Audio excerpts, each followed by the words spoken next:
Hey, hey, Hi. how are you? Good. How are you? Living the dream. Ready to make some pancakes. Yay. How did this one go over What do you mean? in terms of a menu item? A lot of interest?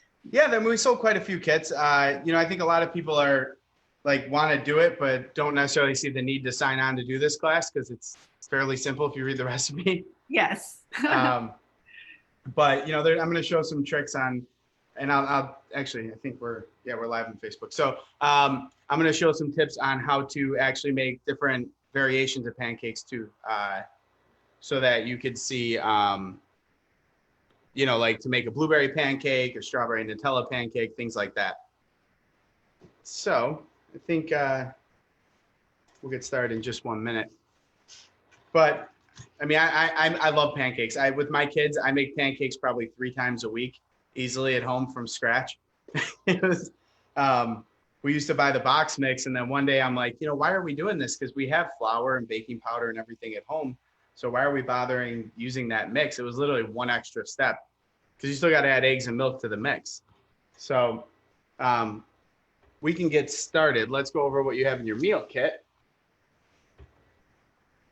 So you should have milk, flour, egg, butter, salt, baking powder, and sugar.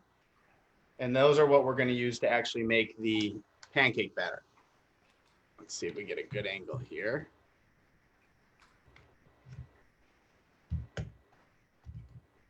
All right, look at that. It's like the Food Network. Mhm. So first thing I do is we mix in our dry ingredients. So the flour. Now, if I wanted to make these, say, whole wheat pancakes, you can substitute like a quarter of the flour for wheat flour or amaranth flour or anything like that, even almond flour, if you want to just lighten up all the gluten that you're eating.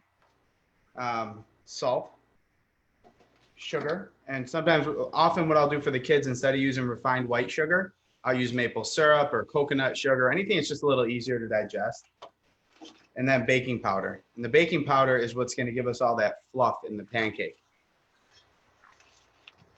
And then you want to take your ladle and or your whisk and actually whisk this up so that all your ingredients are mixed before we add our wet ingredients, because that's going to make sure that as we do it and we mix, we're not going to have lumps, and it's going to help evenly disperse the baking powder. And then you form a well in the center. And then separately, we're actually going to melt our butter now, because I don't want our butter to be super hot when we add it to the batter, because all that's going to do is possibly cook the egg, make it lumpy, or coagulate the batter, and we don't want that.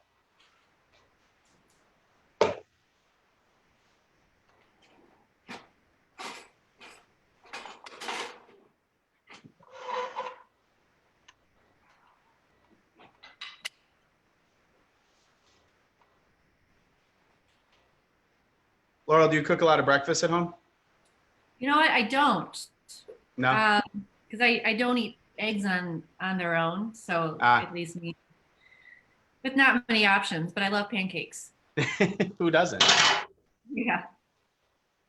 Yeah, so I started doing this recipe a while back, and it just made it, I don't know, they were so good that we ended up doing them every single day. So as the butter is melting, I'm going to crack the egg, and I'm actually going to add it to the milk mixture. So all of our wet ingredients are together in one container, because I'm going to add the butter in here too, so it cools down before I add it to the dry mix. And then something else you could do, if you like a little more of that sweet pastry flavor, you can add a splash of vanilla extract. You don't have to. I typically don't if I'm doing like a blueberry pancake and I want to just have that strong blueberry flavor. But sometimes I'll add like a lemon zest to it or anything like that.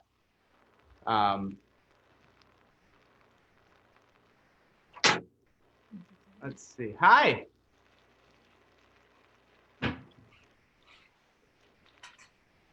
Hold on. We got more people signing in.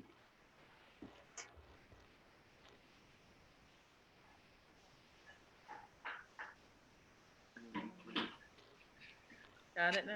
Hello. Hello. How are you, Lori? Hey, good. Sorry, we're having a little Zoom problem. That's okay. So You're not far behind. All we did was mix our dry ingredients so far: the flour, sugar, and baking soda and salt, or baking powder and salt. Okay, cool. Thank you. We'll How's We'll everybody? Good. So we'll get you all caught up. I was saying how, I make pancakes probably 3 times a week because the kids. And what you can do for different variations, if you're interested, is you can substitute a quarter of the flour for almond flour or wheat flour or amaranth flour, anything like that, coconut flour. If you wanted to limit the amount of gluten the kids are taking in. It's not going to be gluten-free, but it's definitely going to cut that heaviness. And give you a little bit lighter of a pancake. Wow. So what we did so far is we've mixed the flour, baking powder, sugar, and salt. And then in the pan, we've melted the butter. Okay. So that's where we're at right now. And we're melting the butter now because I don't want to dump it in while it's hot because it's going to give us a lumpy batter. So we'll melt the butter now, and then we'll dump it into our milk mixture.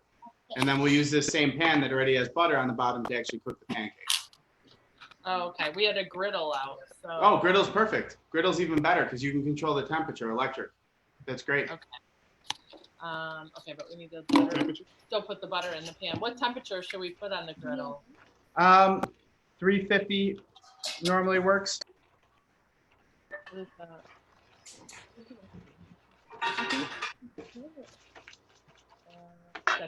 We don't put sugar in here, do we? Yeah, into the dry mix, yeah. I'm sorry. So all the time, right? all the dry ingredients. I guess so.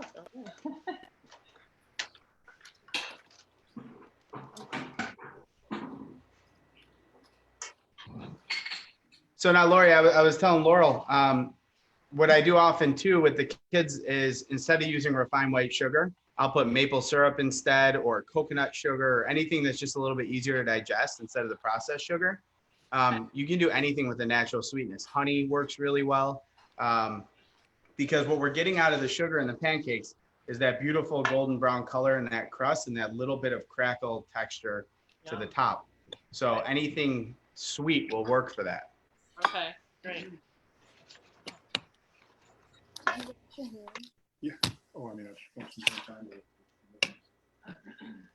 So the next step is we added the egg to the milk mixture.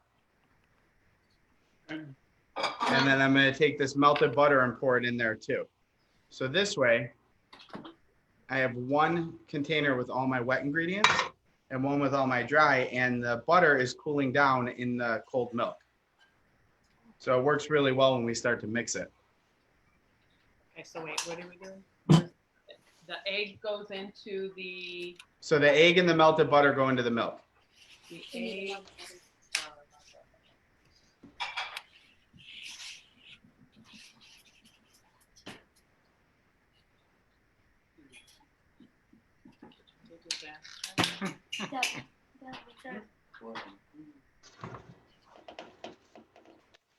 What are you doing, Marcia? I need to find the microwave. Here. Microwave right there. No, right here. Why are you microwave? Toast, egg, milk, and butter. Does that go in another bowl? You're going to add it right to your container with the milk. Oh, So- God. Our milk is to the tippy top, though. Oh, well then you can add it to a different container. Okay. Maybe. So then what we're going to do is create a little well inside of our bowl with our whisk. So what this means is when I add the milk mixture in, I start whisking, I'm pulling the flour from the sides into the middle of the mixture, and it's going to help create a lump-free batter. Now, you can do this in an electric mixer if you want, but all you're doing is building up the gluten structure, and you're going to have a chewier pancake. So if you want that delicate, nice pancake, I'm going to add this in and just slowly whisk this together. And I whisk slowly so that I'm not creating a giant mess of flour and milk everywhere. And then once it comes together, that's when I'll start to pick up the pace on the whisking part, just to get the lumps out of the batter.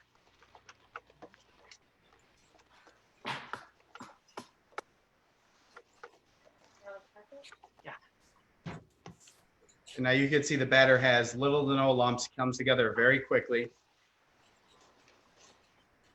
Now, if you like thinner pancakes, which some people do, you just add a little more milk or water to this. I like thick, dense pancake, or not dense, thick, airy pancakes.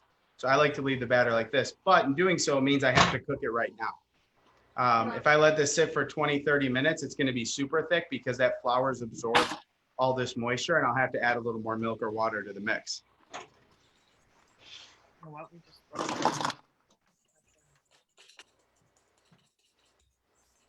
So what I have here is the pan that I melted the butter in. Now, this just makes it a little greased. I'm actually going to take a towel and wipe this dry. Now, if you're using your griddle, you can use a cooking spray, or you could throw a little butter on it and wipe it around. You don't want a greasy pool of butter, but you do want this to have a light grease texture to it. As the metal expands, it's absorbed some of the grease. It's going to, or some of the natural fat of the butter. It's going to help give you a better caramelization on your pancake. And I'm just doing this over a medium heat, medium to medium high. And pancakes are kind of a dance. You know, when I'm doing them at home, I have a griddle plate that I put on top of my stove, and I'm constantly adjusting the temperature, because too hot means that it's going to brown too much, but it's not going to rise properly. Too low means it's going to be that muted kind of brown color and not have that caramely like crust that we want to get in a perfect pancake. This is why I like these demos, because we get all these tricks, Yeah. you know? You want to know my favorite trick? I'm about to show you. To get a round pancake, use a measuring cup. Ah, Oh, yeah. When you place it down, your pancake naturally rounds out. So what I'm looking for when I put the batter down is a very, very gentle sizzle. Now, on box pancake batter, you normally keep this until you have bubbles on this one side and then you flip it, right? This, we're actually going to look for coloring underneath it. So we're going to lift up one side to check in a minute, and that's when we'll know it's ready to flip. We want that bottom to set, and then we flip it. So as you can see by my heat, it's not super high, but this is also a portable butane burner, whereas your home stove, you probably want to do a medium heat and just make sure your pan has enough time to season or temper. Ready? Watch your hair. Now you can see I could start to move this a little, which means our pancake's starting to set, which is great. But if I glance underneath it, it's completely pale. So I want to let this start to cook. I want these sugars to caramelize in the pancake. That is the step. Okay. Steps you have to. Now, it's common that your first pancake is not beautiful when you flip it. I mean, you'll see for the coloration, because when we do the second one, we start making the flavored pancakes, you'll see that it has a much more even brown color. But the first one normally has a little bit of discoloration, almost like a camouflage kind of look to it. So this pancake, you can see I can move it around, and it's got a little bit of flexibility. So I know that when I flip it, I'm not going to have as hard of an issue flipping it. But I'll flip the pancake, and you see how it's not perfectly evenly smooth brown like an IHOP pancake. You'll see with the next one it will be. And that just has to do with this part of the actual pan being tempered. Now I'm gonna flip this, and you see how it rises up really nice. It puffs beautifully. And that's what we're looking for. And now it's basically just cooking through. And I mean, it's a pancake. So we're looking for a cake-like test when we're checking to see if it's done. And you can tell by pressing it. So if you press the top now, you're gonna feel, first of all, a great crust, but it's gonna be very jiggly. And that's not what we're looking for. We're looking for a little bit of spring and bounce, but some firmness to it. Now here's a great example. If you look at the other side of this one, it's a much more smooth brown. Kind of funny, same pan, same batter, same mix. But it starts to kind of smooth out a little.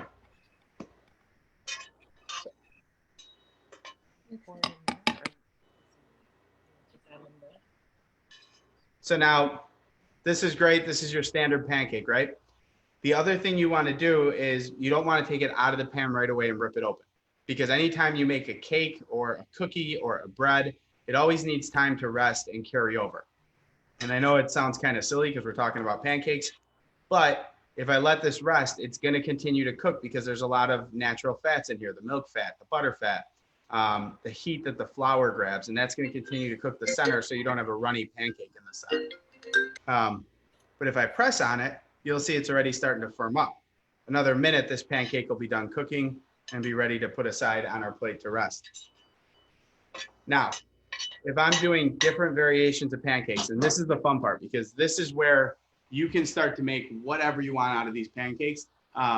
You know, at home we make banana Nutella pancakes, strawberry Nutella pancakes, anything with Nutella. Blueberry pancakes. We put, you know, chopped bacon inside pancakes and smothered them with caramel before. You can, you know, putting nuts in there is great. So you can put anything you want in the pancake, and that's the next step we're going to take. But if you look now at this pancake, I mean, I can manhandle it kind of, but it's still a touch jiggly, and I don't want that jiggle.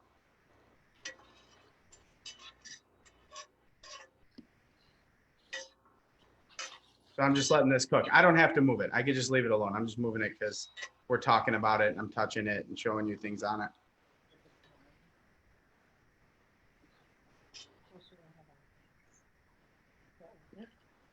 Our whisk is broken. It's ugly, Mom. It's like.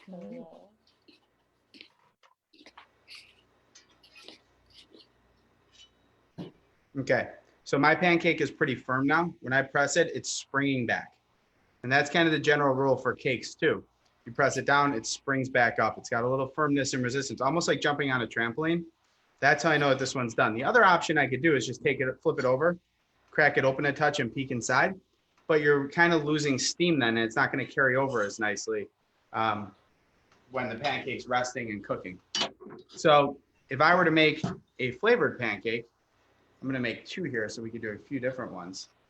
You can see how gorgeous this batter is. It's just thick and beautiful. At this stage is when I would add anything I want to flavor this pancake with. So say I want to make blueberry pancakes. I just drop some blueberries right in here. Chocolate chips, nuts, anything like that. Anything you're kind of in the mood for. You don't want to overfill your pancake, because if you overfill it, you don't have enough pancake to actually hold it in.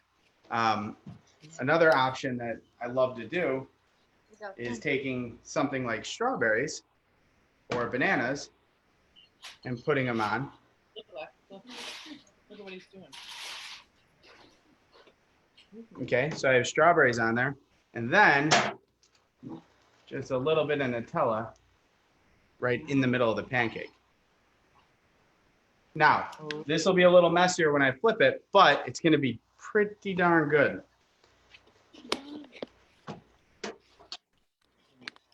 Now, because I've already made a pancake or two, you can see this is cooking a lot faster. My pan's more seasoned. It's doing everything I need it to. So I'm going to take this first one and flip it.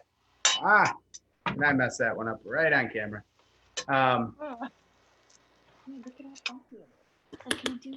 But you see how much more even brown it is?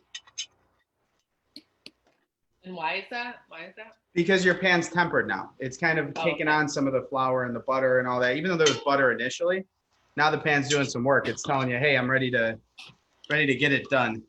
I can see. Batter's still a little lumpy. Any suggestions? No, lumpy is not necessarily bad with pancakes, because, there was a study done not too long ago by, I want to say it was Cooks Illustrated, that showed that lumpy pancake batter, like slightly lumpy pancake batter, will actually rise better because it has less gluten formation. So you'll actually end up with a fluffier pancake. So those little tiny lumps that you're looking at are totally fine. They're going to dissipate and disperse as the pancake expands. Oh, cool. Okay, thank you. See? Just put a little water on the canvas for that. I'm not gonna make more ones.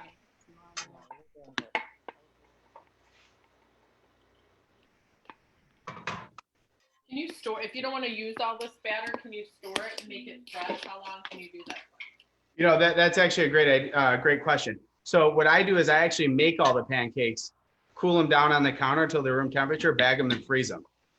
So when what I'll do often, like say I'm making pancakes on a Sunday, I'll make a giant batch and freeze them.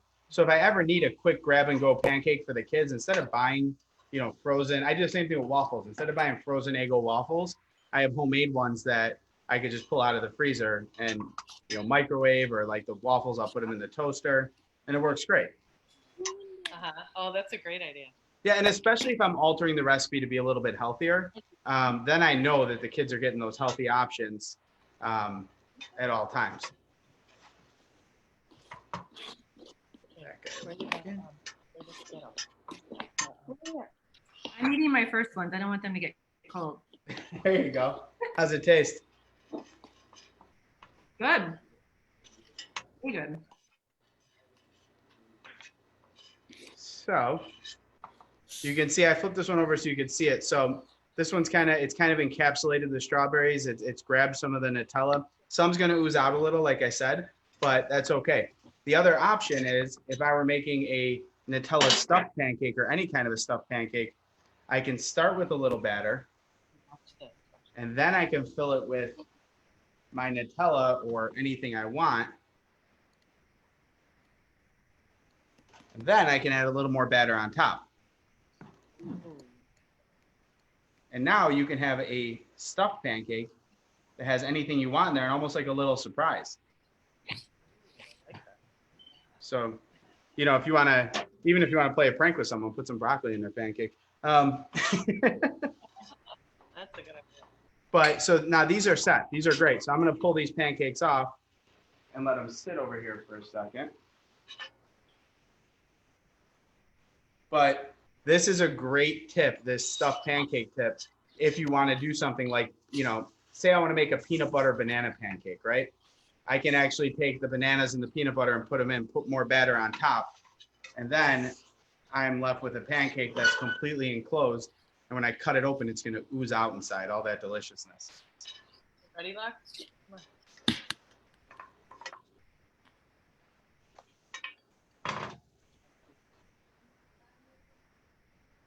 I tell you, I love the smell of Nutella and pancakes.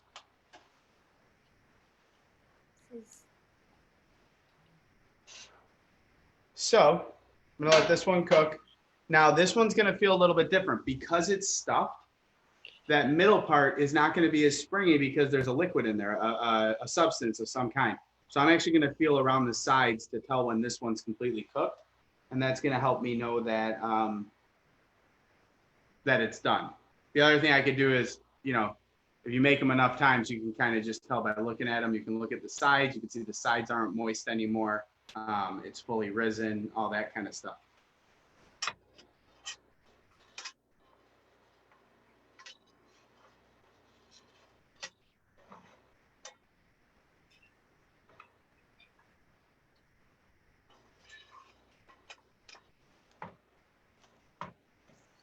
Well, you see, I flipped this one over and there's no sign of any Nutella in here, no sign of anything because we did that double stack by adding the batter on top. So great little trick, great little kind of secret to making really awesome stuffed pancakes.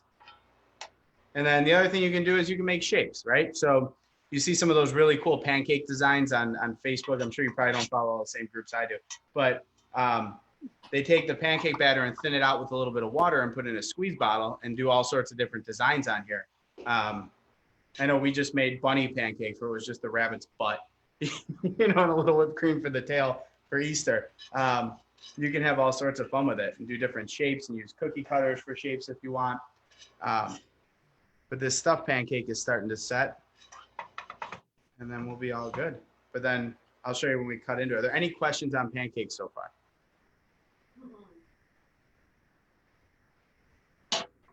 So we gave you all those extra toppings so that you could start to play with them a little and have some fun. You know, you can make the blueberry pancakes. We gave you a good amount of maple syrup. I mean, maple syrup's awesome. I used to harvest my own maple syrup. I love it. You know, I put it in my hair in the morning. I rub it behind my neck sometimes. But you kind of got everything you need to just start playing and having fun and creating pancakes. You guys have the recipe and measurements. Most of those items you probably have in your cabinet already, which is great. You know, and then you can always substitute if you don't. Like I said, you don't have sugar, use maple syrup or use honey or any other kind of sweetener like that. The only ones that don't really work are like Sweet and Low and Equal because those are more, they don't have crystallization the same way that sugar does. Splenda would work to a point. But those other fake sugars, the aspartame-based sugars, don't really caramelize the same way you'd want them to. So The other thing is, say you're making a big batch of pancakes and you don't want them to get cold. When you get to this point, you put a kitchen towel on top and you just let them sit. Now, if you put plastic wrap, what's going to happen is they're going to steam and they're going to get really nasty and gummy. But if you just drape a towel over it, it'll work really well for what you need it to, and kind of keep them fresh and warm, and kind of keep this crust a little bit, because this little bit of leathery, crackly crust is kind of the sign of just a great pancake. Let's see. So I think this guy's done, and then obviously a little maple syrup on top. You can have butter, you can have whatever you want. And then cut that Nutella one open. You can see in the middle, all that Nutella just oozing out. So that's what we're looking for. That's just delicious, kind of beautiful stuffed pancake. Any questions on pancakes? Nope, they're great. Yeah, they're good, aren't they? Yeah. Cool. Are we all going to go open breakfast restaurants? No. No? Awesome. Thank you. Thank you, guys. You guys like the breakfast series? If we do more breakfast items or stick with dinner, what are we thinking? I'm a fan of dinner. Yeah, That's just me. Okay. We can mix it up and do a little of everything. Some specialty omelets, maybe? Ooh, an omelet class. That's actually a really good idea. Love that. That's going to be difficult, but fun. I worked with one guy who literally spent the better part of a year making omelets because he wanted to learn how to make the perfect French omelet. So every single day he came in, he would cook eggs, and he would just focus on whipping it, beating it, and aerating the eggs, and oven or stovetop. It was amazing, but he made the absolute best eggs in the world by the time he was done. So it was an effort worth it. Well, thank you guys. Enjoy. Have a great breakfast. Have fun with these. Let me, I'd love to see the variations you guys do. If you make some and they're a little fun and different, throw it on social media, tag me or the club, and I'd love to see them. So, okay. Thank you. All right. Take care. Good night. Good night. Have a good Bye. one. Thanks. Bye.